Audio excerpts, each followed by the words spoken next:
Tôi dạo rồi. Đây thấy nè. Tôi xị đây anh chú à.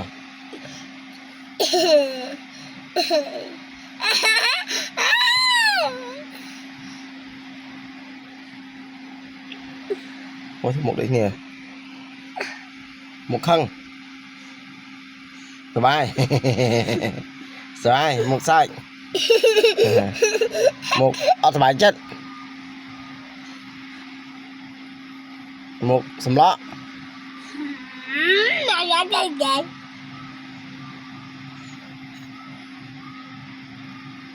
Một chữ minh. Một sư chủ át. Để tích bánh phòng mọi người. Chuyện cho mày. Đang hàn. Chữ trả nam. Chữ trả nam.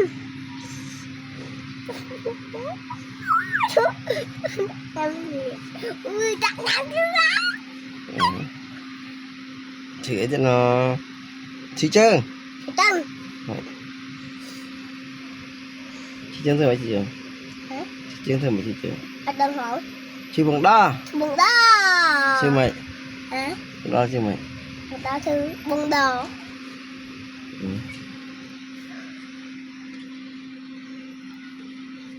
Anh em á.